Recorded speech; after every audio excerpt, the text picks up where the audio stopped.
تو اس کا مطلب نہ تو عدد اور گنتی والا ایک ہوتا ہے اور نہ ہی سب لوگوں سے جدا رہنے والا اکیلا اور تنہا ہوتا ہے، بلکہ اس سے مراد ہوتا ہے کہ بے مثل و بے مثال، کہ اس جیسا کوئی نہیں، اس کی طرح کوئی نہیں، اس کی مثل کوئی نہیں، اس کے برابر کوئی نہیں۔ تو ظاہر ہے کہ جب اللہ تبارک و تعالیٰ کی طرح، اس کی مثل، اس جیسا کوئی نہیں ہو سکتا، تو کسی کو اس کی مثل، اس کے برابر، اس جیسا، اس کی طرح کہنا یہ شرک ہے۔ یہ شرک ہوا کہ کسی کو اس کی مثل، اس کی طرح، اس جیسا اور اس کے برابر کہنا یا سمجھنا، یہ یقین اگر کسی کے دل میں آ جائے تو یہ عقیدہ شرک کہلائے گا، اور وہ عقیدہ توحید ہے۔ تو اس کے جب ہم یعنی عقیدہ توحید کو اس کی تمام تر کلیات کے ساتھ سمجھتے ہیں، جزیات کے ساتھ سمجھتے ہیں، تو اس کے سمجھے کہ دو رخ، جس طرح سکے کے دو رخ ہوتے ہیں، وہ ہمارے سامنے آتے ہیں۔ اس میں سے ایک ہے اقرار الوہیت، کہ اللہ تبارک و تعالی رب ہے، معبود ہے، خالق ہے، اور دوسرا ہے انکار شرک، کہ وہ اپنے خالق ہونے میں، رب ہونے میں، معبود ہونے میں بے مثل و بے مثال ہے، اس کی طرح، اس کی مثل، اس کے برابر، اس جیسا کوئی نہیں ہے۔ یہ دونوں چیزیں یہ عقیدہ توحید ہی کے ذمہ میں آتی ہیں، تو اس لیے اس کو اس کے ساتھ بیان کیا جاتا ہے ہمیشہ۔ جب بھی آپ دیکھیں گے عمومی طور پر علماء گفتگو کرتے ہیں تو توحید و شرک ایک ساتھ بیان کرتے ہیں، اور اسی لیے یہاں بھی ہم نے اس کو ایک ساتھ متصل رکھا ہے کہ توحید کے بیان کے فوراً بعد رد شرک کا عنوان رکھا ہے۔ بنیادی طور پر ہم دیکھیں تو کلمہ طیبہ جب ہم پڑھتے ہیں لا الہ الا اللہ، اس میں دیکھیے کہ ابھی جو میں نے آپ کے سامنے عرض کیا کہ اقرار الوہیت اور انکار شرک، یہ مجموعہ ہے عقیدہ توحید کی جزیات و کلیات کا۔ تو لا الہ الا اللہ پر اگر ہم غور کریں تو اس کا معنی آپ کو واضح ہے، اور اس کا مفہوم ہمارے سامنے ہے۔ ترجمہ تو سبھی کو آتا ہے، لیکن اس کا معنی اور مفہوم جو ہے وہ ہمارے سامنے ہے، اور وہ یہ ہے کہ ہر غیر کے الہ ہونے کی نفی، ہر غیر اللہ کے سوا کسی کے بھی الہ ہونے کی نفی، کہ سوائے اللہ کے کوئی معبود نہیں ہے، ہر غیر کے الہ ہونے کی نفی، اور صرف اللہ کے الہ ہونے کا اقرار۔ لا الہ ہے ہر غیر کے الہ ہونے کی نفی ہے، الا اللہ ہے صرف اللہ کے معبود ہونے کا اقرار ہے۔ جب صرف اللہ تبارک و تعالی معبود ہے تو اس کا مطلب بالکل واضح ہو گیا کہ یہ اقرار توحید بھی ہے اور انکار شرک بھی ہے۔ اسی ایک جملے میں اقرار توحید بھی ہے اور انکار شرک بھی ہے، یعنی لا الہ میں انکار شرک ہے کہ کوئی دوسرا الہ ہے اور ہو سکتا ہے، الہ ہے اور ہو سکتا ہے تو وہ صرف اللہ ہی ہے، الا اللہ۔ تو اس لیے جب اس چیز کو سمجھا گیا ہے اللہ تبارک و تعالیٰ کے سوا کسی کو معبود جاننا، اللہ کی مثل، اللہ کی طرح، اللہ کے برابر جاننا، یہی شرک ہے۔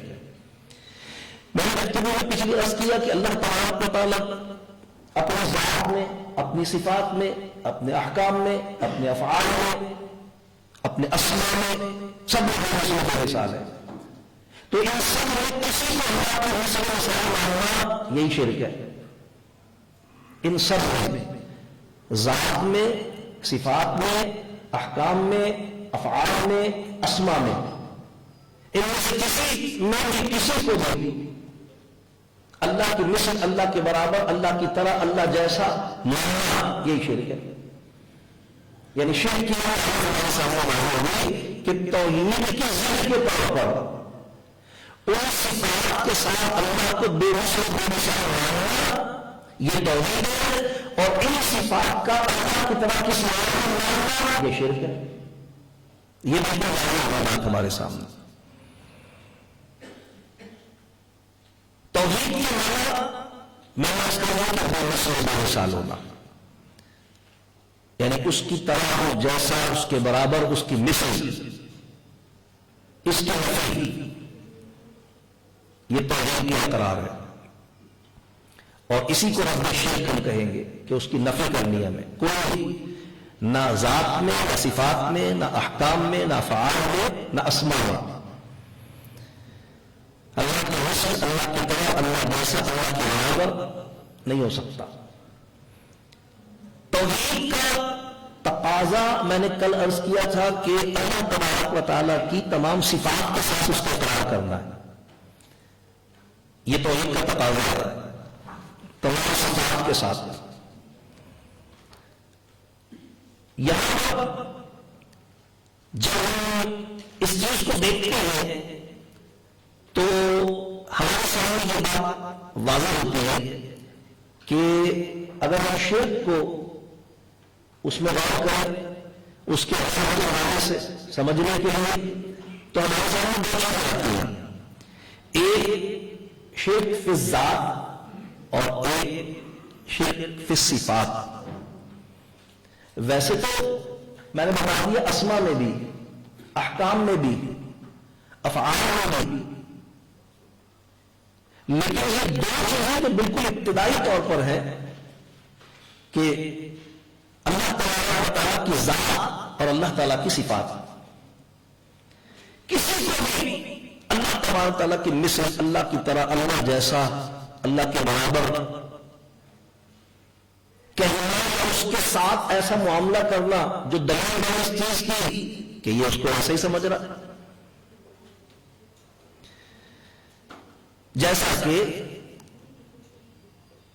مشرکین عرب فرشتوں کو اللہ کی بیٹیاں کہتے تھے، جیسا کہ یہودیوں نے عزیر علیہ السلام کو اللہ کا بیٹا کہا، جیسا کہ نصارہ نے حضرت مریم کو اللہ کی بیوی کہا۔ تو بیوی، بیٹا، بیٹی یہ ہم نہیں سوچتے، یعنی میں نے پہلے گفتگو کی تھی کہ انسان کی بیوی انسان ہو سکتی ہے، تو پھر وہ بے مثل انسان تو نہیں ہوا، یہاں پر وہ ساری صفات کو سمجھ جو بیوی جس کو مانا جا رہا، کیونکہ بیٹا یا بیٹی اپنے باپ کے احساس کا حامل ہوتا،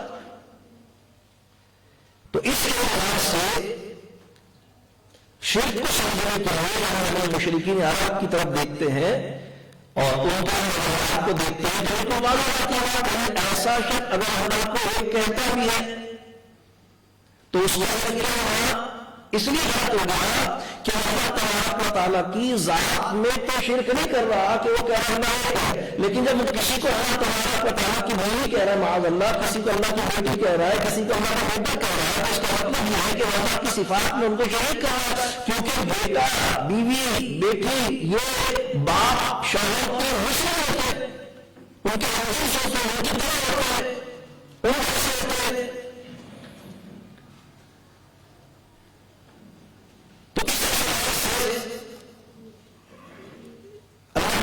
تعالیٰ کی صفات میں اگر کوئی شریک کرے تو پھر ہمیں مشرکی ہوگا۔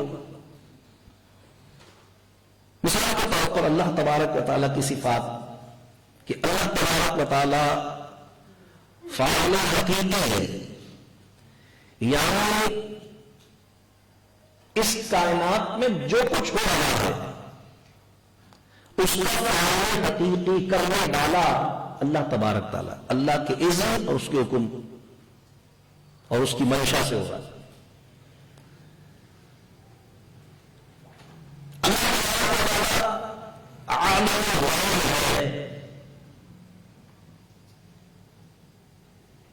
اب یہ صفات ہے اللہ تعالیٰ کی، اگر کسی مخلوق کو، انسان کو، جانور کو، چاند کو، سورج کو، پتھر کو، کسی کو بھی فاعل جانے کہ بھئی اس کے کرنے سے ہو رہا ہے اور اس جاننے میں وہ اللہ تعالیٰ کی طرح اس کو تصور کرے، یعنی جیسے اللہ کر سکتا ہے اللہ کر سکتا ہے، تو اس سر شریک ہو جائے گا۔ اللہ تعالیٰ کوئی شرک ہو جائے گا. اللہ تعالیٰ مریض کو شفا، کوئی کہے کہ جیسے اللہ شفا دے سکتا ہے، فلاں بت دے سکتا ہے، فلاں بندہ دے سکتا ہے، مشرک ہو جائے گا.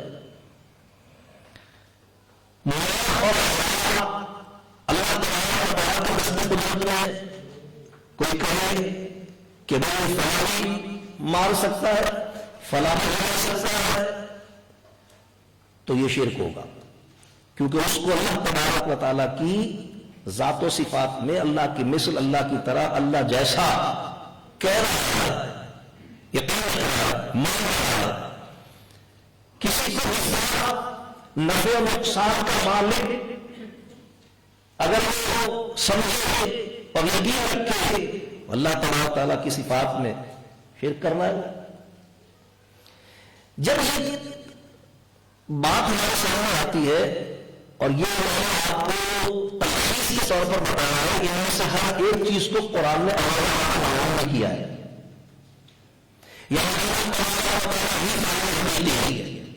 قرآن نے اس کو بیان کیا ہے. اللہ شہادہ ہے، قرآن نے اس کو بیان کیا ہے.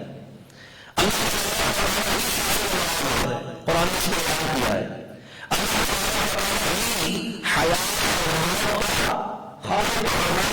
قرآن نے اس کو بیان کیا ہے. اور ہر نفع اور نقصان کا لیکن کہ جو تعریف ہم نے آپ کو توحید کی بیان کی تھی اس کے تناظر میں اگر قرآن تو پھر سمجھنا ہے. اور اگر تعریف کو چھوڑ کر یعنی شرک پر گفتگو کرنے سے پہلے توحید کو سمجھنا ہے. اگر توحید کی حقیقی تعریف کو نہیں سمجھتا تو وہ شرک کا فتویٰ بنانے اور شرک کے عنوان پر گفتگو کرنے میں کبھی بھی صحیح نہیں ہوگا. پہلے اس کو توحید کی سمجھنا. اس لیے آیات کو پڑھانے کی روشنی میں نے کہ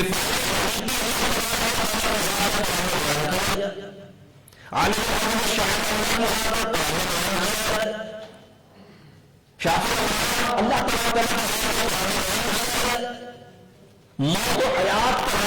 تبارک و تعالیٰ قرآن لیکن سامنے میں ہوتا ہے اپنے معاشرے میں ہر وقت اور صبح یہ سوچ ہے کہ فلاں وزیر نے میرا کام کر دیا. یہ جو سنتا ہے فلاں افسر نے میرا کام کر دیا. ہم سوچتے ہیں کہ فلاں ڈاکٹر سے شفا ہو گئی، پتہ نہیں کہاں کہاں بھیجتے اس کے پاس شفا مل گئی. ہم سنتے رہتے ہیں، ہم سنتے ہیں کہ فلاں شخص کو فلاں شخص نے دیا. سنتے رہتے ہیں یہ بات. ہم سنتے رہتے ہیں کہ بس لیکن وہ فلاں جج ہے یا فلاں وکیل ہے اس کی زندگی بچا لی. یہ جملہ ہم سنتے رہتے ہیں. ہم سنتے رہتے ہیں کہ فلاں آدمی سے مجھے تو بڑا نفع پہنچا. ہم سنتے رہتے ہیں کہ فلاں شخص بڑا کمینہ صفت ہے یار، بڑا نقصان پہنچایا اس نے مجھے. تو یہ سارے جملے شرک ہونے چاہیے، لیکن ہم تو اپنے معاشرے میں سنتے ہیں یہ سارے جملے اپنے معاشرے میں سنتے ہیں. تو کیا یہ سارے جملے شرک ہیں؟ جب ہم سنتے ہیں کہ فلاں میرا کچھ صحیح سے بتا دیا پچھلے سال یعنی عالم شافعی اب چلتے پھرتے تو آپ میں سے ہر کوئی سوال کر سکتا ہے کہ اگر توحید اس چیز کا نام ہے اور یہ آپ کا صفات ہے اور آپ اللہ کی صفات میں کسی کو شریک کرنا شرک ہوتا ہے تو پھر تو سب لوگ مشرک ہیں. اس معاشرے میں پھر مواحد کہاں سے تلاش کریں گے ہم؟ پھر اس معاشرے میں مواحد یعنی توحید پرست کہاں سے تلاش کر کے لائیں گے؟ تو اس کا جواب یہی ہے، اور اس کو ضرورت ہے کہ میں نے کل عرض کیا تھا کہ جب تک اللہ تبارک و تعالیٰ کی توحید کو اس کی تمام صفات کے ساتھ تسلیم نہ کیا جائے، سمجھ کر پڑھ کر جان کر اس وقت اپنے توحید پر ایمان نہیں ہو سکتا ہے اور نہ ہی شرک کے حقیقی معنی کو سمجھ سکتا ہے. کل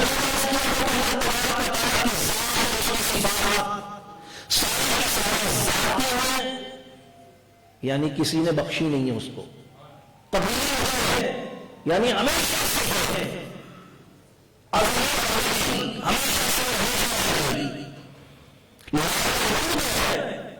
ان کی غیر کبھی اللہ کی ہر صفت کا. اب بات ہوئی کہ اللہ تبارک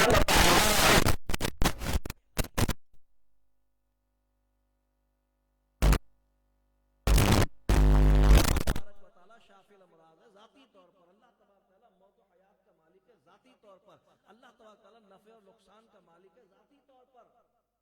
لیکن اگر اللہ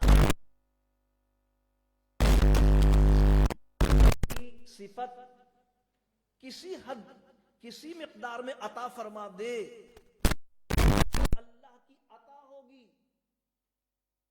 اللہ کی عطا ہوگی. پھر جب وہ اللہ کی عطا ہوگی تو وہ اس کی ذاتی صفت نہیں ہوگی، وہ عطائی ہوگی، وہ قدیم نہیں ہوگی، جدید ہوگی، وہ ازلی اور ابدی نہیں ہوگی، بلکہ وہ عطا کی ہوئی اور فنا ہونے والی ہوگی. وہ لامحدود نہیں ہوگی بلکہ حد والی ہوگی. اور جب یہ سب چیزیں ہم جانتے اور سمجھتے ہوں تو اس صورت میں اب اگر ہم بندے کے متعلق کہیں کہ فلاں نے میرا کام کر دیا تو شرک نہیں ہوگا، اس لیے کہ ہم یہ تصور نہیں رکھتے، ہم یہ نہیں جان رہے، ہم یہ نہیں کہہ رہے کہ وہ کام ویسا کر سکتا ہے جیسے اللہ تبارک و تعالیٰ فاعل حقیقی یہ کام کر سکتا ہے. جو کام اور جیسا کام اللہ کر سکتا ہے اسی کی وجہ سے تو اس کو الہ اور معبود کہا جاتا ہے. یہی تو اس کی توحید ہے کہ وہ بے مثل و بے مثال ہے. تو اس بات کو سمجھ لینے میں توحید اور شرک دونوں کا سمجھنا اس کے ساتھ وابستہ ہے. اب یہاں یہ بھی غور کرنے کی بات ہے کہ اللہ تبارک و تعالیٰ نے شرک کو ظلم عظیم کیوں فرمایا ہے، یہ بھی بات سمجھنے کی ہے.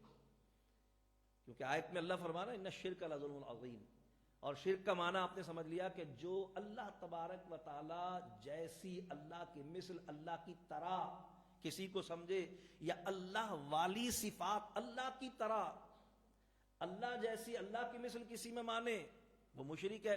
ورنہ ہر آدمی کہتا ہے بھائی میری بات سنو، اور یہ یقین رکھتا ہے کہ وہ سن رہا ہے، تو سمیع تو اللہ ہے، بصیر تو اللہ ہے. لیکن اللہ تبارک و تعالیٰ کا سمیع اور بصیر ہونا ذاتی ہے، قدیم ہے، لامحدود ہے، غیر فانی ہے. بندے کا سمیع اور بصیر ہونا، بندے کی سماعت اور اس کی بصارت، یہ اللہ کی عطا کردہ ہے، فانی ہے، محدود ہے. تو ان تمام حدود و قیود کو جانتے ہوئے جب وہ کسی بندے کو سمیع اور بصیر کہے گا تو شرک نہیں ہوگا. اس لیے کہ وہ جو توحید کی تعریف ہے اس کے مطابق وہ اسے سمیع اور بصیر نہیں سمجھتا. توحید کی جو تعریف ہے اس کے مطابق وہ بصیر اور سمیع صرف اللہ کو سمجھتا ہے. اور شرک کا معنی ہی یہ ہے کہ اللہ تبارک و تعالیٰ کی مثل، اللہ کی طرح، اللہ جیسا، اللہ کے برابر کسی کو سمجھنا، چاہے ذات میں سمجھے یا صفات میں سمجھے. تو شرک کو ظلم کہ ہر شخص ظالم ہوتا ہے جو بھی ظلم کرے، لیکن وہ دوسروں پہ ظلم کرتا ہے. شرک کو ظلم عظیم اس لیے کہا گیا ہے کہ شرک کرنے والا خود پر ظلم کرتا ہے. آپ کہیں گے وہ خود پر کیوں ظلم کرتا ہے؟ دوسروں پر ظلم کیا تو ظلم ہی ہے، لیکن جو بے وقوف خود پر ظلم کرے تو وہ صرف ظلم نہیں بلکہ ظلم عظیم ہے۔ کیوں؟ اس لیے کہ وہ کسی پر ظلم کرے تو کیونکہ وہ اپنی ہر صفت میں محدود ہے تو وہ ظلم بھی ایک حد تک ہی کر سکتا ہے، لیکن جب اس نے اللہ تبارک و تعالیٰ کے ساتھ شرک کا ارتکاب کیا، یعنی اللہ تبارک و تعالیٰ کی ذات یا صفات کے حوالے سے کسی کو اللہ کی طرح، اللہ کی مثل، اللہ جیسا، اللہ کے برابر سمجھا اور اس کے ساتھ وہ معاملہ کیا، تو اس صورت میں وہ ہو گیا مشرک، اور جب وہ مشرک ہو گیا تو وہ اس لیے ظلم عظیم کا مرتکب ہوا ہے کہ اس نے اس عمل کو کرنے کے بعد اپنے آپ کو دائمی طور پر جہنم کا حقدار بنا لیا۔ کیونکہ وہ دائمی طور پر جہنم کا حقدار خود اپنے آپ کو اس نے بنا لیا، تو اس بے وقوف سے بڑا ظالم کون ہوگا؟ اور اس سے بڑا ظلم کیا ہوگا کہ اس نے خود اپنے آپ کو ہی ہمیشہ ہمیشہ کے لیے جہنم کا ایندھن بنا لیا۔ کیوں؟ اس لیے کہ اللہ تبارک و تعالی نے قرآن کریم میں اس بات کو واضح فرمایا۔ سورہ نساء شریف میں اللہ کا فرمان ہے، رب کائنات فرمائے ان اللہ لا یغفر ان یشرک بہ ویغفر ما دون ذلک لمن یشاء۔ رب کائنات ارشاد فرما رہا ہے کہ بے شک اللہ تبارک و تعالی نہیں بخشتا اس کو جو شرک کرتے کرتے مر جائے، جو مشرک مرے۔ فرمایا وَيَغْفِرُ مَا دُونَ ذَلِكَ لِمَن يَشَاءُ، اس کے سوا جتنے بھی گناہ ہیں جس کو چاہے گا جیسے چاہے گا بخش دے گا۔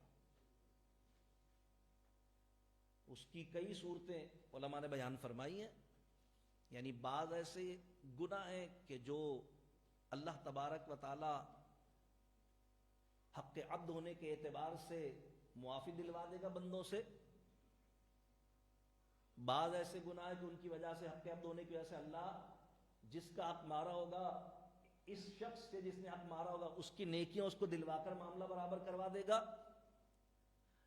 بعض کے حق میں اللہ تبارک و تعالی انبیاء کی، اولیاء کی، صالحین کی شفاعت قبول فرمائے گا، ان کی بخشش فرما دے گا۔ لیکن مشرک کا معاملہ جو ہے یہ سارا گناہگاروں کا معاملہ ہے، باقی گناہوں کا معاملہ،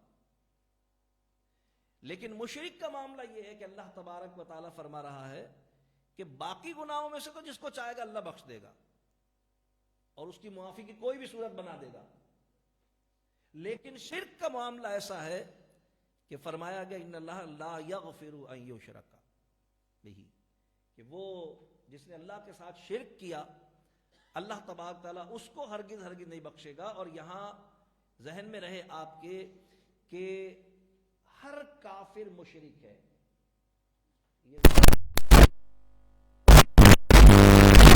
عمومی طور پر ہم یہ سمجھتے ہیں کہ بھئی بتوں کو پوجنے والا مشرک ہے اور جو بتوں کو نہیں پوجتا وہ صرف کافر ہے، ایسا نہیں ہے۔ ہر کافر مشرک ہے، ہر کافر مشرک کیوں ہے؟ خواہ وہ ایک رب کو ایک ہی کیوں نہ مانے، کیونکہ ابھی میں پیچھے عرض کر چکا ہوں کہ جو اللہ تبارک تعالیٰ کی صفات میں کسی کو اللہ کی مثل، اللہ کی طرح، اللہ جیسا سمجھے، پھر وہ چاہے اللہ کو ایک بھی کیوں نہ مانے، مشرک ہی ہے۔ تو ہر کافر مشرک ہے، اس لیے کہ توحید کے لیے اس کی تمام تر صفات کے ساتھ، اس کے تمام تر تقاضوں کے ساتھ ایمان لانا ضروری ہے، اور کیونکہ اللہ تبارک و تعالیٰ کی تمام صفات کے ساتھ اس پر ایمان لانا ضروری ہے، اور اللہ نے اپنی تمام صفات کا مظہر بنایا حضور علیہ الصلوۃ والسلام کو۔ کل میں یہ بات آپ کو تھوڑا سا سمجھا کے عرض کر چکا ہوں۔ تو جس نے بھی حضور علیہ الصلوۃ والسلام کی بعثت کے بعد حضور کا انکار کیا، پھر چاہے وہ اللہ کو ایک ہی کیوں نہ مانتا ہو، وہ اس حکم میں شامل ہے کہ وہ کفر و شرک پر مرا، اور ہمیشہ ہمیشہ کے لیے اگر وہ کفر و شرک پر مرا تو پھر ہمیشہ ہمیشہ کے لیے وہ جہنم کا ایندھن بنے گا، اس کی بخشش اور مغفرت نہیں ہوگی۔ اسی لیے مسلمانوں کے لیے علماء اسلام کا یہ فتویٰ ہے کہ جس شخص کا کفر پر مرنا متحقق ہو اس کو مرحوم نہیں کہہ سکتے، ہم اس کو مرحوم نہیں کہتے۔ لفظ مرحوم جو ہے یہ ایک دعا کے الفاظ ہیں، یعنی اللہ اس پر رحم فرمائے، اللہ کی رحمت والا، پانے والا، مرحوم۔ تو اس بات کو سمجھنے کی ضرورت ہے کہ ہر کافر مشرک ہے، چاہے وہ اللہ تبارک و تعالیٰ کو ایک ہی کیوں نہ مانتا ہو، اس لیے کہ توحید باری تعالیٰ کے حقیقی طور پر قبول کرنے کا معنی ہے اللہ کو اس کی ذات اور صفات اور اس کے تمام تر تقاضوں کے ساتھ قبول کیا جائے. اور کیونکہ اللہ نے اپنی ذات اور اپنی صفات دونوں کا مظہر اپنے حبیب علیہ الصلوۃ والسلام کو بنایا ہے، لہذا حضور علیہ الصلوۃ والسلام کا انکار اللہ تبارک تعالیٰ کی صفات کا انکار ہے، اور اللہ تبارک تعالیٰ کی صفات کا انکار اللہ کی ذات ہی کے انکار کی طرح ہے، اس لیے وہ سارے کے سارے مشرک اور کافر ہی ہیں. اور اس کی بہت ساری مثالیں قرآن کریم میں موجود ہیں جس کا انکار کوئی بھی نہیں کر سکتا. دیکھیں اللہ تبارک و تعالیٰ نے، ہم بسم اللہ شریف پڑھتے ہیں، بسم اللہ الرحمن الرحیم، تو اللہ تبارک و تعالیٰ کا رحمان اور رحیم ہونا بالکل ابتدائی طور پر ہمارے سامنے آتا ہے. لیکن اللہ تبارک و تعالیٰ نے حضور علیہ الصلوۃ والسلام کے لیے قرآن کریم میں کیا فرمایا؟ اللہ تبارک تعالیٰ نے قرآن کریم میں فرمایا بالمؤمنین رؤوف الرحیم، ہم نے انہیں ایمان والوں کے لیے رؤوف بھی بنایا ہے اور رحیم بھی بنایا ہے. تو رحیم اللہ کا صفاتی نام ہے، اور رب کائنات قرآن ہی میں حضور کے لیے فرما رہا ہم نے ان کو رحیم بنایا ہے.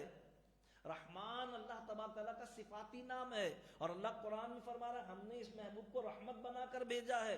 رؤوف اللہ تبارک و تعالیٰ کا صفاتی نام ہے. ان اللہ بالناس لرؤوف الرحیم، یہی اللہ نے اپنے لیے فرمایا الفاظ، اور یہی الفاظ اللہ نے حضور علیہ السلام کے لیے فرمایا. کیوں؟ اس لیے کہ حضور اللہ کی ذات و صفات کے مظہر عتم ہے. لہذا علماء فرماتے ہیں یہاں پر شرک بمعنی کفر بھی ہے، یعنی ہر کافر مشرک ہی ہے، جبکہ بعثت نبوی علیہ السلام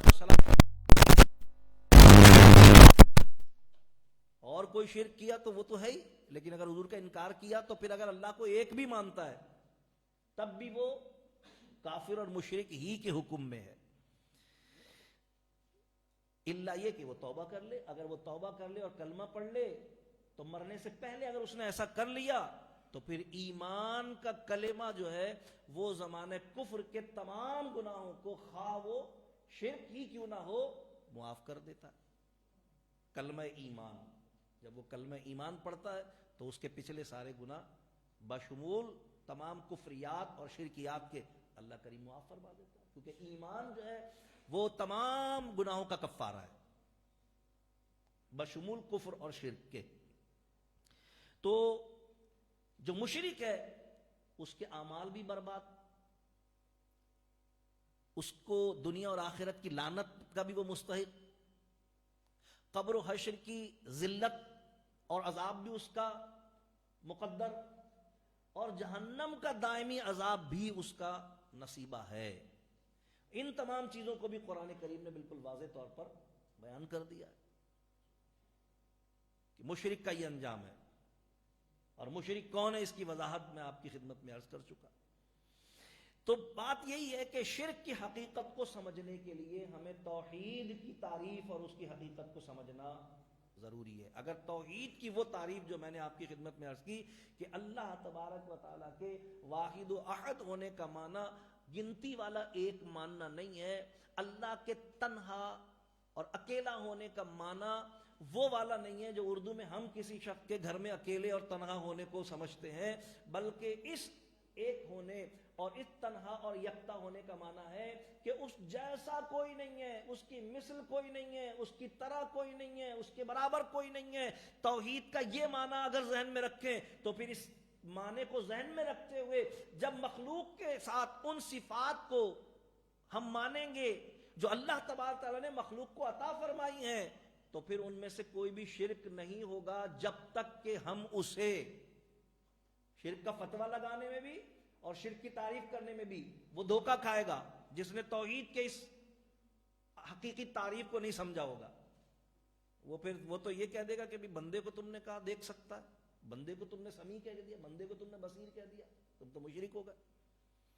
اور یہی وجہ ہے کہ اگر آپ غور کریں تو آپ کو پتہ چلے گا کہ مثال کے طور پر اب ہمارے معاشرے میں ایک بڑی چل رہی ہے نا اصطلاح ایاک نعبد و ایاک نستعین، ایک سمبل کے طور پر اس کو اپنایا گیا ہے، ایک تنظیم نے اپنی پہچان اور شناخت بنایا اس کو. تو بد عقیدہ اور بے دین لوگ جو ہیں وہ بھی ہر دور میں اسی کو اہل ایمان اہل سنت کے عقائد و نظریات کی تردید کے لیے اپنے ہتھیار کے طور پر استعمال کرتے رہے. کیا بھائی کہنے تم نماز میں تو کہتے ہو ایاک نعبد و ایاک نستعین، ہم تیری ہی عبادت کرتے ہیں اور تجھ سے ہی مدد مانگتے ہیں، لیکن تم تو کہتے ہو یا غوث المدد، تم تو کہتے ہو یا علی مدد، تم تو کہتے ہو یا رسول اللہ مدد، وغیرہ وغیرہ. یہ کہہ کر وہ ان نظریات کی تردید کرتے ہیں جو اہل سنت کے نظریات ہیں اور قرآن و سنت کی روشنی میں.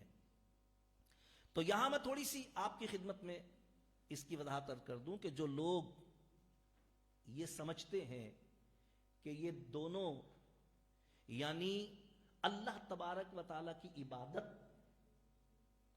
اور اللہ کے غیر سے استعانت، یہ دونوں ایک معاملے ہیں، یعنی جس طرح عبادت صرف اللہ ہی کی ہوتی ہے اسی طرح مدد بھی صرف اللہ ہی سے مانگنی ہے.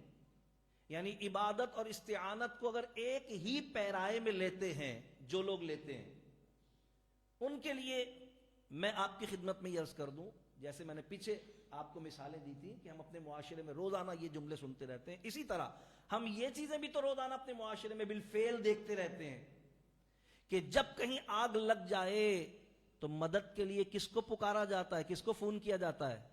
فائر بریگیڈ کو. جب اس میں سے لوگوں کو نکالا جائے تو ان کو فوری طور پر امداد، جو مدد ہی کا معنی رکھتا ہے، لفظ امداد، طبی امداد دینے کے لیے ان کو کہاں لے جایا جاتا ہے؟ ہسپتال لے جایا جاتا ہے. تو وہ مدد ہی ہوتی ہے نا بھائی. فائر بریگیڈ کا آنا وہ بھی مدد ہے، ہسپتال کا لے جانا وہ بھی مدد ہے. پھر اگر پتہ چل جائے کہ یہ آگ لگی نہیں ہے لگائی گئی ہے تو پھر مجرم کو گرفتار کروانے کے لیے پولیس کی مدد لی جاتی ہے، پھر اس کو سزا دلوانے کے لیے عدالت سے مدد لی جاتی ہے. یہ ہیں سب چیزیں یا نہیں ہیں؟ یہ مدد ہی ہے نا بھائی. بلکہ وہ فوری امداد کے لیے لکھا ہوتا ہے، یہ لفظ فوری امداد کے لیے اس نمبر پر رابطہ کریں، امداد، مدد. اور وہ لوگ جو دینداری کے طور پر کام کرتے ہیں ان کے سامنے اور ان کے حوالے سے اگر ہم بات رکھیں تو کیا وہ اپنی مسجدوں کی تعمیر کے لیے لوگوں سے مدد نہیں لیتے؟ وہ اپنے مدرسوں کو چلانے کے لیے لوگوں سے مدد نہیں لیتے؟ وہ اپنے فلاحی اداروں کے کاموں کو جاری رکھنے کے لیے لوگوں سے چندہ اور مالی مدد نہیں لیتے؟ یہ ساری مددیں ہیں نا بھائی، یہ ساری مددیں ہیں. اس کے لیے جو وہ اعلان کرتے ہیں یہ مدد کے لیے پکارنا نہیں ہے تو اور کیا ہے؟ تعمیر مسجد کا سلسلہ جاری ہے، چندہ دے کر ثواب دارین حاصل کریں، مدد مانگ رہے ہیں نا بھائی، مدد کریں مسجد کی تعمیر میں. تو کہنے کے میرا مقصد یہ ہے کہ یہ سارے امور مدد مانگنے والے ہی ہیں.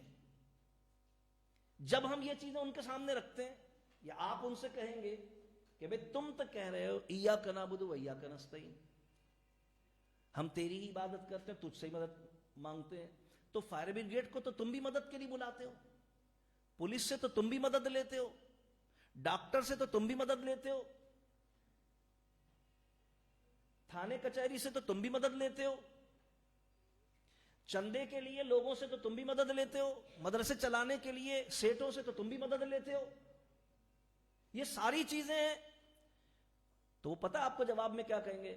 وہ کہیں گے بھائی زندے سے مدد مانگنا جائز ہے، مردے سے ناجائز ہے. ہم جو آپ کو بتا رہے تھے نا، ہم تو کہتے ہیں یا رسول اللہ کہنا ناجائز ہے، یا علی مدد کہنا ناجائز ہے، یا غوث مدد کہنا ناجائز ہے. ان سے پوچھیں بھائی کون سی کتاب میں لکھا ہے کہ زندے سے مدد مانگنا جائز ہے، مردے سے مدد مانگنا جائز نہیں ہے؟ اور اگر کسی کتاب میں تمہاری یہ بات لکھی ہوئی ہے کہ زندے سے مدد مانگنا تو جائز ہے، مردے سے مدد مانگنا ناجائز ہے، تو تم جب کہتے ہو ایاک نعبد و ایاک نستعین تو پھر تمہیں کہنا چاہیے کہ زندے کی عبادت کرنا جائز ہے، مردے کی عبادت کرنا ناجائز ہے. تو پھر وہاں بھی یہی کہو نا کہ اگر زندہ کی کوئی عبادت کر لے تو جائز ہے، پھر شرک نہیں ہوگا، کیونکہ تم کہہ رہے ہو زندے سے مدد مانگے تو شرک نہیں ہے، مردے سے مانگو تو شرک ہے. تو ایاک نعبد و ایاک نستعین تو ایک ساتھ پڑھ رہے ہو تم، تو اس کا مطلب تمہیں یہ کہنا چاہیے، تمہیں یہ کہنا پڑے گا کہ زندے کی عبادت کر لو تو جائز ہے، مردے کی کرو تو ناجائز ہے. لیکن ایسا تو تم بھی نہیں مانتے اور ہم بھی نہیں مانتے، ایسا تم بھی نہیں مانتے اور ہم بھی نہیں مانتے. جب ہم نہیں مانتے اور تم بھی نہیں مانتے تو یہ وضاحت ہے اس چیز کی کہ ایاک نعبد الگ ہے و ایاک نستعین الگ ہے، اور اسی لیے بیچ میں واو لگا ہوا ہے جس کا معنی ہے اور وہاں استعمال کیا جاتا ہے جہاں پر دو چیزوں کو الگ الگ کر کے بیان کرنا ہو، ورنہ مضمون یہ ہوتا ایاک نعبد و نستعین، یہ ہوتا. لیکن اللہ تبارک تعالیٰ نے اسے الگ الگ بیان فرمایا ہے، اور اللہ تبارک تعالیٰ کا اسے الگ الگ بیان کرنا اسی لیے ہے، اس وضاحت کے لیے ہی ہے کہ عبادت ایک الگ چیز ہے، استعانت ایک الگ چیز ہے. آپ کہیں گے ان کے الگ ہونے کا فائدہ کیا ہے؟ تو الگ ہونے کا فائدہ یہ ہے کہ کیونکہ عبادت تو کسی کو معبود سمجھے اور بنائے بغیر کی ہی نہیں جا سکتی، لیکن استعانت یعنی مدد کسی کو الہ اور معبود مانے بغیر مانگی جا سکتی ہے. عبادت تو کی ہی معبود کی جائے، جس کی عبادت کرے گا وہ معبود ہوگا، بالفعل اس نے معبود مانا اس کو. تو ہم اہل سنت و جماعت کے نزدیک عبادت اور استعانت یہ دو الگ الگ چیزیں ہیں، کیونکہ خدا کی مثل کوئی ہو نہیں سکتا، لہذا عبادت کسی کی ہو نہیں سکتی، کیونکہ عبادت خالق سمجھے بغیر ہو نہیں سکتی، ممکن ہی نہیں ہے، لہذا شرک ہے. لیکن استعانت اس کے لیے خدا کی مثل لازم نہیں ہے کہ جس سے وہ استعانت طلب کر رہا ہے اس کو خدا کی طرح اور خدا کی مثل سمجھے تو پھر استعانت طلب کرے. نہیں، ایسا ضروری نہیں ہے، ایسا لازم نہیں ہے. لہذا مخلوق سمجھ کر، بندہ سمجھ کر اگر استعانت طلب کرتا ہے تو یہ جائز ہے. شرک کب ہوگا؟ جب اللہ تبارک و تعالی کی، میں نے بتایا آپ کو کہ اللہ کی مثل، اللہ کی طرح، اللہ جیسا، تو یہ چیز زندے اور مردے دونوں کے لیے نہیں سمجھی جا سکتی. اسی لیے ہمارے نزدیک مدد کا مانگنا، استعانت، یہ ایک علیحدہ چیز ہے اور عبادت ایک علیحدہ چیز ہے. عبادت اور استعانت کے فرق کو اگر آپ سمجھ لیں گے تو پھر ایاک نعبد و ایاک نستعین سے آپ کو کوئی دھوکہ نہیں دے سکے گا. اور مثال میں نے آپ کو بہت سادگی کے ساتھ اور آسان الفاظ میں سمجھا دی ہے کہ اس سے کہیں کہ بھئی اگر تم یہ کہتے ہو وَإِيَّاكَ نَسْتَعِينَ کا تقاضا یہ ہے کہ اللہ تبارک و تعالیٰ کے سوا کسی سے مدد نہ طلب کی جائے، لیکن جو ہم مدد طلب کرتے ہیں یہ اس لیے جائز ہے کہ ہم زندوں سے طلب کرتے ہیں، تو پھر ایاک نعبد کے معنی بھی پھر یہ کرو کہ اللہ کے سوا کسی کی بات جائز نہیں، لیکن اگر کوئی کسی زندے کی عبادت کر لے تو جائز ہے، مردے کی کرے تو ناجائز ہے. پھر یہ مان لو. اور یہ تمہارے نزدیک بھی درست نہیں ہے، ہمارے نزدیک بھی درست نہیں ہے. اس چیز کو ہم سمجھیں اور اچھی طرح سمجھیں تو ہمیں دلائل قرآنیہ سے عبادت اور استعانت کا فرق اور توحید اور شرک کا امتیاز واضح ہو جائے گا. اللہ تبارک و تعالیٰ نے قرآن کریم فرقان حمید میں ارشاد فرمایا وَتَعَاوَنُوا عَلَى الْبِرِّ وَالتَّقْوَى، نیکی اور بھلائی کے کاموں میں ایک دوسرے کی تعاون کہتے ہیں مدد کرنے کو، اردو میں بھی یہ لفظ انہی معنوں میں استعمال ہوتا ہے. نیکی اور بھلائی کے کاموں میں ایک دوسرے کی مدد کرو. جب مدد کرنا جائز ہے، مدد لینا جائز ہے، مدد دینا جائز ہے قرآن کی آیت کے تحت، تو ظاہر ہے مدد مانگنا ناجائز کیسے ہو سکتا ہے؟ جب مدد کرنا، مدد لینا، مدد دینا وَتَعَاوَنُوا عَلَى الْبِرِّ وَالتَّقْوَى سے ثابت ہے تو پھر مدد مانگنا ناجائز نہیں ہو سکتا. اللہ تبارک و تعالیٰ نے تو حکم دیا ہے قرآن میں استعینوا بالصبر والصلاۃ، نماز اور صبر سے استعانت. وہی دیکھیں ونستعین کا جو وہاں لفظ ہے یہاں پر استعینو ہے، استعینو بالصبر والصلاۃ، نماز اور صبر سے مدد چاہو، مدد لو۔ نہ نماز خدا ہے نہ صبر خدا ہے، نماز فعل ہے اور مخلوق کا فعل مخلوق ہوتا ہے، صبر ایک فعل ہے، مخلوق کا فعل فعل ہوتا ہے، مخلوق ہوتا ہے۔ تو اس اعتبار سے یہ پتا چلا کہ مخلوق سے استعانت طلب کی جا سکتی ہے، بلکہ حکم قرآنی ہے۔ کون سی استعانت ممنوع ہے؟ جو کسی مخلوق کو اللہ کی مثل، اللہ کی طرح، اللہ جیسا، اللہ کے برابر جان کر استعانت طلب کی جائے تو وہ شرک ہوگا، کیونکہ توحید کی تعریف یہی ہے کہ اللہ بے مثل، اس جیسا کوئی نہیں، اس کی طرح کوئی نہیں۔ حضور علیہ الصلوۃ والسلام نے تو اللہ تبارک و تعالیٰ کی بارگاہ میں دعا کی ہے، اللہ سے مدد بھی مانگی ہے اور اللہ سے مددگار بھی مانگے ہیں۔ حضور نے اللہ سے صرف مدد نہیں مانگی، اللہ سے مددگار بھی مانگے۔ قرآن کریم کی آیات مبارکہ ہمارے سامنے ہیں، وَقُلْ رَبِّ أَدْخِلْنِي مُدْخَلَ صِدْقٍ وَأَخْرِجْنِي مُخْرَجَ صِدْقٍ وَاجْعَلْ لِي مِن لَّدُنْكَ سُلْطَانًا نَصِيرًا۔ اے اللہ اپنی بارگاہ سے مجھے مضبوط طاقتور، نصیر کہتے ہیں مددگار کو، مضبوط، سلطان طاقتور کو کہتے ہیں، بادشاہ کے لیے لفظ استعمال ہوتا ہے طاقتور کے لیے، سلطان النصیرہ، اے اللہ مجھے مضبوط مددگار عطا کر۔ حضور علیہ السلام اللہ تعالیٰ سے اس آیت مبارکہ میں، اللہ کا کلام ہے، مدد نہیں مددگار مانگ رہے ہیں، مدد کے لیے مددگار مانگ رہے ہیں، مددگار مطلب جو میری مدد کرے۔ تو حضور علیہ السلام تو اللہ سے مددگار مان رہے ہیں، تو پتہ چلا کہ مدد مانگنا، جب مددگار مانگنا، مدد کرنا، مدد لینا، مدد دینا، تو مدد مانگنا کیسے ناجائز ہو سکتا؟ فرق یہ ہے کہ یہ ایمان والوں کے لیے یہ احکام، کیونکہ وہ کسی بھی مخلوق کو اللہ کی طرح، اللہ کی مثل، اللہ جیسا، اللہ کے برابر نہیں سمجھتے۔ یہ مخلوق، یہ اہل ایمان کے لیے ہے، ورنہ اللہ تبارک و تعالیٰ نے اہل ایمان کے لیے جو امداد و نصرت کے سامان حضور علیہ السلام کی اس دعا کی قبولیت کی صورت مقرر فرمائے ہیں، اگر ہم ان پر غور کریں تو ہمیں معلوم ہوتا ہے کہ اللہ تبارک و تعالیٰ نے حضور علیہ السلام کے ذریعے ہمیں یہ خوشخبری سنائی ہے، انما ولیکم اللہ ورسولہ والذین آمنوا۔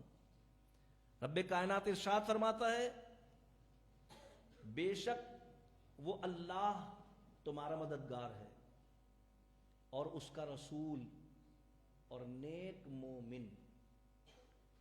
اس سے اللہ تبارک و تعالی پھر اللہ کی عطا سے، اللہ ذاتی طور پر مددگار ہے، اللہ کی عطا سے اللہ کے رسول کا مددگار ہونا، اور رسول کی نسبت اور ان کی اتباع اور پیروی کے فیضان سے اللہ کی ولایت پانے والے صالحین کا مخلوق کا مددگار ہونا اس آیت مبارکہ سے واضح ہے۔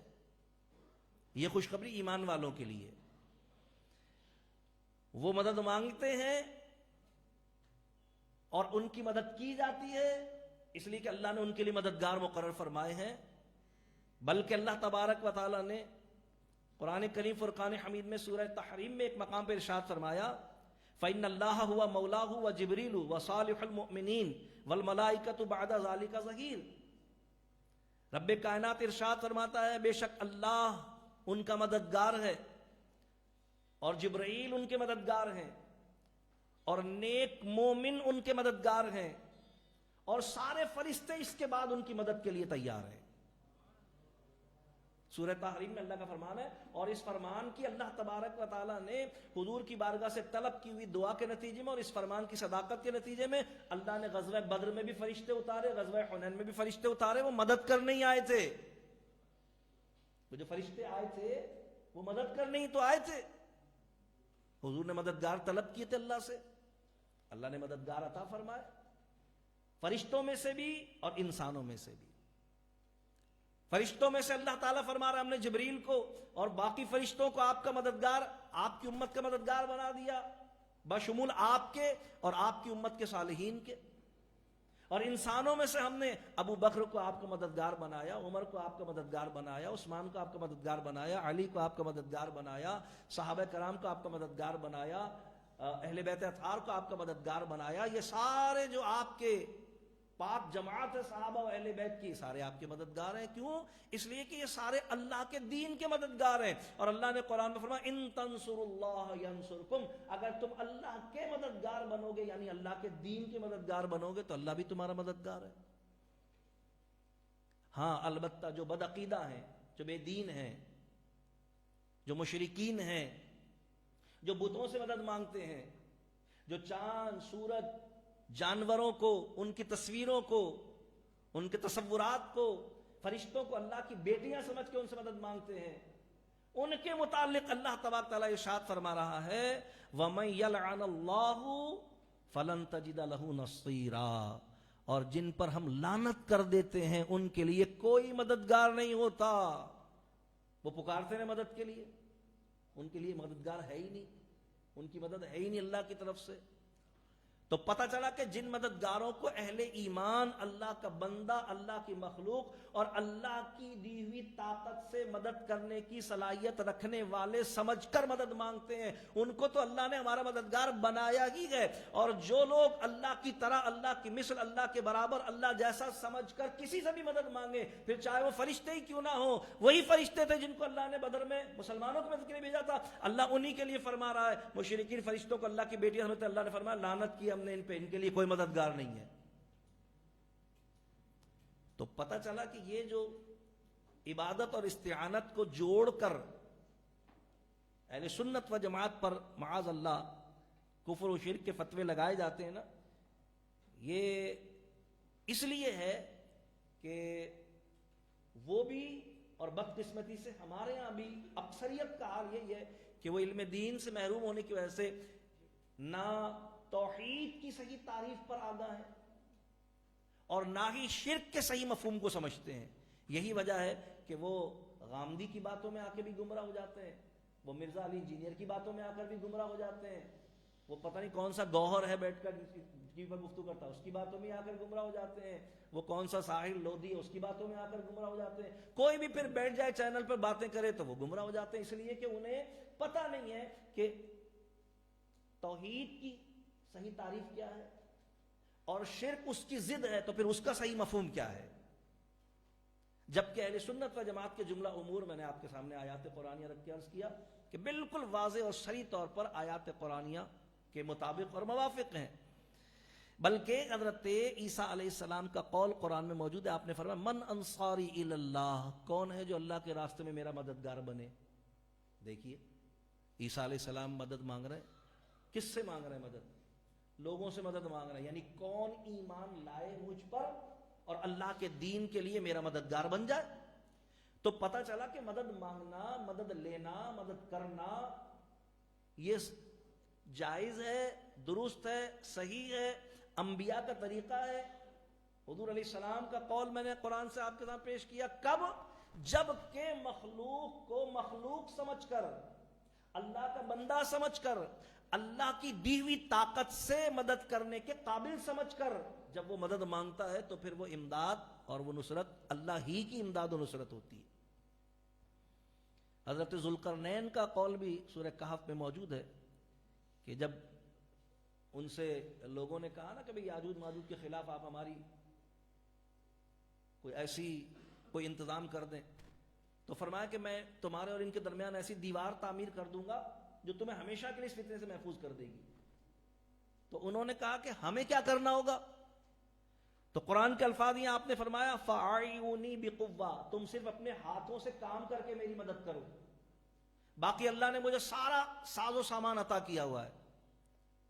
قرآن کے الفاظ کیا؟ انہوں نے کہا کہ تم اپنے ہاتھوں کی قوت سے میرے مددگار بنو۔ تو مدد لی، تو مدد مانگنا، مدد کرنا، مدد لینا، مدد دینا، اللہ کی طرف سے مددگار ہونا، یہ ایمان والوں کے لیے ہے۔ میں نے عرض کر دیا ابھی قرآن کی آیت میں نے پڑھی کہ رب کائنات فرمایا وَمَن يَلْعَنِ اللَّهُ فَلَن تَجِدَ لَهُ نَصِيرًا، اللہ جن پر لعنت کر دیتا ہے ان کے لیے پھر کوئی مددگار نہیں ہوتا۔ تو اس چیز کو سمجھنے کے لیے اب جب ہم آتے ہیں اس طرف کہ قرآن کریم فرقان حمید میں اللہ تبارک تعالیٰ فرما رہا ہے جو کہ بدعقیدہ لوگوں کی طرف سے اہل ایمان پر یا رسول اللہ کہنے کے کو شرک کہنے کے فتوے کی صورت میں آتا ہے، وہ کہتے ہیں دیکھیے قرآن کی آیت ہے سورہ قصص میں اللہ تعالیٰ فرماتا ہے وَلَا تَدْعُ مَعَ اللَّهِ إِلَٰهًا آخَرَ، کہتے ہیں کہ اللہ کے ساتھ کسی کو مت پکارو، اور وہ تو ترجمہ کرتے ہیں اللہ کے سوا کسی کو مت پکارو۔ تو بھائی اللہ تبارک و تعالیٰ کے سوا اگر کسی کو نہ پکاریں، یا چلیے اللہ کے ساتھ کسی کو نہ پکاریں، تو یہ بتائیے اگر مطلق پکارنے کی نفی ہو تو پھر تو کسی کو پکار ہی نہیں سکتے، پھر تو کسی کو پکار ہی نہیں سکتے۔ تو ایسا تو نہیں ہے، کیونکہ اگر ہم اس چیز کو دیکھ لیں، غور کر لیں کہ اگر یہ ہوتا کہ ولا تدعو، مت پکارو،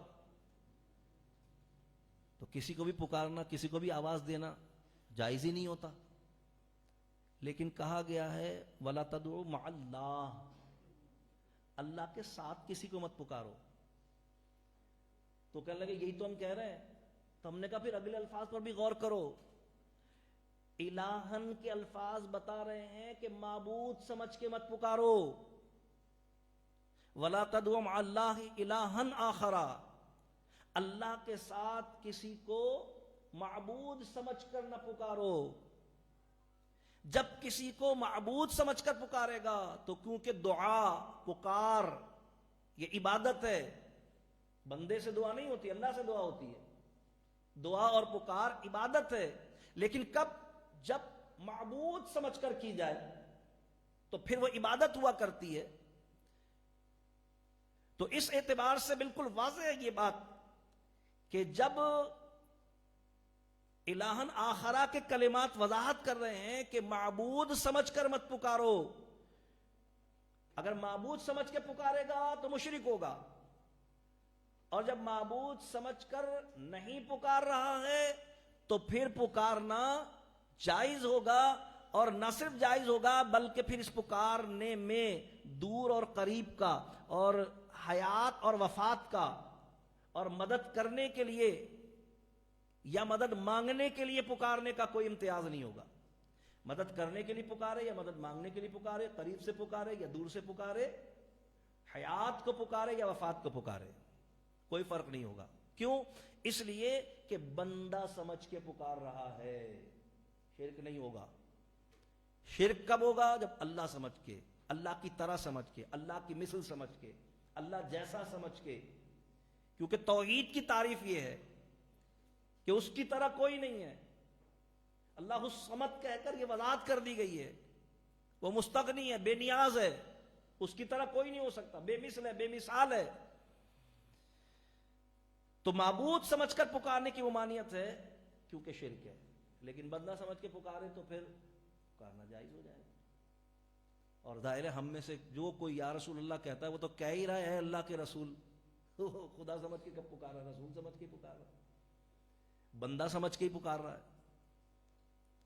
تو جب تک شرک کو توحید کی ضد کے طور پر نہیں سمجھا جائے کہ جس کو بیان کرنے کے لیے یہ لازم ہے کہ جب وہ توحید کے صحیح مفہوم اور معنی کو سمجھے گا تب ہی وہ شرک کے صحیح معنی اور مفہوم تک رسائی حاصل کر سکتا ہے۔ توحید کا حقیقی معنی سمجھنا ضروری ہے شرک کے مفہوم کو جاننے کے لیے۔ تو جو اللہ تبارک تعالیٰ کی ذات، اس کی صفات، اس کے افعال، اس کے احکام، اس کے اسماء، ان میں سے کسی کے ساتھ اللہ تبارک و تعالیٰ کی مثل، اللہ کی طرح، اللہ جیسا، اللہ کے برابر سمجھ کر معاملہ کرے گا وہ مشرک ہو جائے گا۔ مثال کے طور پر سجدہ کرنا، سجدہ اللہ کے لیے عبادت ہے، لیکن اگر کوئی شخص سجدہ کرے گا تو وہ مشرک اس صورت میں ہوگا کہ جسے سجدہ کر رہا ہے اسے معبود جانے، اور اگر اسے وہ بندہ جان کر سجدہ کر رہا ہے تو سجدہ تو پھر بھی ناجائز ہے، حرام ہے، گناہ ہے، لیکن اس پر مشرک ہونے کا حکم نہیں لگے گا۔ کب لگے گا مشرک ہونے کا حکم؟ کہ جب وہ جسے سجدہ کر رہا ہے اس کو اللہ کی طرح، اللہ کی مثل، اللہ جیسا، اللہ کے برابر سمجھے گا، تو پھر تو وہ مشرک ہو جائے گا۔ لیکن اگر وہ بندہ سمجھ کر تعظیم کے لیے، ادب کے لیے، جیسا کہ سابقہ شریعتوں میں رہا، حضرت یوسف علیہ السلام کا بیان قرآن کریم میں موجود ہے، انی رأیت احد عشر کوکبا والشمس والقمر رأیتہم لی ساجدین، اے میرے ابا میں نے خواب دیکھا ہے کہ 11 ستارے، چاند اور سورج مجھے سجدہ کرتے ہیں، یوسف علیہ السلام کے لیے۔ اور پھر اس کی تعبیر بعد میں عمل میں آئی کہ یوسف علیہ السلام کے لیے ان کے والد، ان کی والدہ، ان کے والد اور ان کے بھائیوں نے سجدہ کیا، جو کہ سجدہ تعظیمی تھا اور اس شریعت میں حلال تھا، جائز تھا۔ یعنی یہ میں آپ کو سمجھانا چاہتا ہوں کہ شرک کی حقیقی تعریف کو سمجھنا اسی وقت ممکن ہے جب توحید کے حقیقی مفہوم کو ہم سمجھ سکیں، کیونکہ شرک اور توحید یہ ایک دوسرے کی ضد ہیں۔ جو لوگ شرک شرک شرک کے فتوے لگا کر اہل سنت پر معاذ اللہ کفر کے فتوے جڑتے ہیں، وہ اس لیے ایسا کرتے ہیں کہ انہیں توحید کے حقیقی معنی اور مفہوم کی آگاہی اور رسائی نہیں ہے، اس وجہ سے وہ اس گناہ عظیمہ میں مبتلا ہوتے ہیں، جبکہ وہ یہ بھول جاتے ہیں کہ حضور علیہ السلام کا فرمان ہے کہ جس نے کسی مسلمان پر کفر کا فتویٰ لگایا، جس نے کسی مسلمان کو مشرک اور کافر کہا، اگر وہ ایسا نہیں ہے تو پھر اس کی طرف شرک اور کفر لوٹے گا۔ تو اس چیز کا سمجھنا بہت زیادہ ضروری ہے۔ میں چاہوں گا کہ جو ہمارے سامعین ہیں وہ کم از کم تعریفات کو ضرور اپنے پاس نوٹ کریں۔ عقیدے کی تعریف میں نے آپ کو تفصیلاً سمجھائی، تکرار کر کر کے اسی لیے سمجھائی کہ آپ اسے نوٹ کر لیں اپنے پاس۔ توحید کی تعریف تفصیلاً میں نے آپ کو سمجھائی، تکرار کر کر کے سمجھائی تاکہ آپ اسے نوٹ کر لیں اپنے پاس۔ شرک کی تعریف میں نے عرض کی اس کی ضد کے ساتھ، یعنی عقیدہ توحید کی ضد کے ساتھ، تو اس کو آپ نوٹ کر لیں اپنے پاس تاکہ وہ آپ کے پاس محفوظ رہے اور آپ کے ذہن میں بھی محفوظ رہے۔ کیونکہ میں پھر عرض کر رہا ہوں کہ اگر آپ کے ذہن میں توحید اور شرک کی حقیقی تعریف موجود ہوگی نا، پھر اگر کوئی آیات قرآنیہ پڑھ کے بھی، میں نے آپ کو ایک دو مثالیں دی نا سمجھانے کے لیے، ظاہر وقت بہت زیادہ ہو گیا، ایک دو مثالیں نہیں سمجھانے کے لیے کہ کس طرح وہ آیتیں پڑھ کے لوگوں کو گمراہ کرنے کی کوشش کرتے ہیں، لیکن جو شرک اور توحید کے حقیقی معنی و مفہوم کو جاننے والا ہے وہ الٹا ان پر اعتراض کر دے گا۔ جیسے میں نے کہا کہ آپ کہہ سکتے ہیں کہ جب ایاک نعبد کے معنی میں آپ یہ کہتے ہیں کہ اللہ کے سوا کسی کی عبادت نہیں کی جا سکتی، تو پھر وَإِيَّاكَ نَسْتَعِينُ میں آپ یہ اجازت کیسے دیتے ہیں کہ زندے سے مانگی جا سکتی مدد، مردے سے نہیں مانگی جا سکتی؟ آپ کی اپنی جیب کی شریعت ہے کیا؟ آپ مالک احکام کے مختار ہیں آپ؟ جملے تو ایک جیسے ہیں بالکل، ایاک نعبد و ایاک نستعین، لیکن وضاحت کب ہوگی؟ جب آپ توحید کی حقیقی تعریف پر اور شرک کی حقیقی تعریف پر آگاہ اور باخبر ہوں گے۔ میں اللہ تعالیٰ سے دعا کرتا ہوں اللہ کریم ہم سب کو علم دین کی برکتیں عطا فرمائے، عقائد حقہ اہل سنت و جماعت پر استقامت نصیب فرمائے، اللہ تعالیٰ اسلام اور دین کا نور کامل ہمارے سینوں میں مزین و منور فرمائے، اللہ کریم ہم سب کو ایمان پر استقامت اور ایمان پر خاتمہ بالخیر کی نعمت و دولت نصیب فرمائے۔ وآخر دعوانا ان الحمد للہ رب العالمین۔ اگر کوئی اس عنوان سے متعلق کسی کے ذہن میں کوئی سوال ہو اور وہ پوچھنا چاہے، میں کل بھی یہ کہنا چاہ رہا تھا، تو وہ اگر کسی کے ذہن میں کوئی ایسا سوال ہو آپ سمجھتے تو اس کو اجازت ہے پوچھ سکتا ہے، لیکن ہو اسی عنوان سے متعلق جو گفتگو ہم نے کی ہے۔ چلیے نہیں ہے تو کوئی بات نہیں، پڑی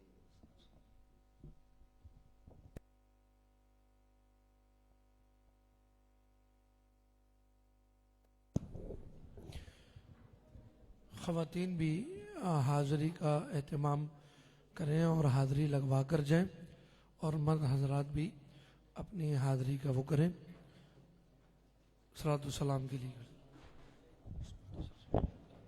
مصطفیٰ جان رحمت پہ لاکھوں سلام، شمع بز میں ہدایت پہ لاکھوں سلام. کاش محشر میں جب ان کی آمد ہو اور بھیجیں سب ان کی شوکت پہ لاکھوں سلام. مجھ سے خدمت کے قدسی کہیں ہاں رضا, مجھ سے خدمت کہ قدسی کہیں ہاں رضا. مصطفیٰ جان رحمت پہ لاکھوں سلام. شمع بز میں ہدایت پہ لاکھوں سلام. الصلاۃ والسلام علیک یا رسول اللہ, الصلاۃ والسلام علیک یا حبیب اللہ, الصلاۃ والسلام علیک یا رحمت للعالمین. تشریف رکھیں, دعا بیٹھ کرو.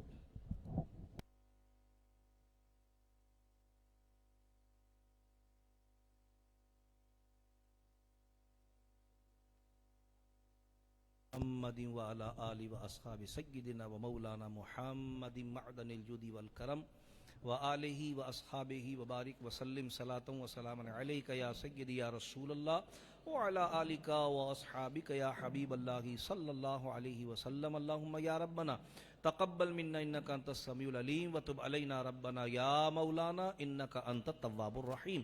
یا اللہ یا رحمان یا رحیم, بطفل اپنی کریمی رحیمی ہم آج اس خطا کار گناہ گار سیاہ کار نکمے بے عمل بندوں کی اس آزانہ حاضری کو اپنے کرم سے اپنی بارگاہ عز و جل میں مقبول و منظور فرما.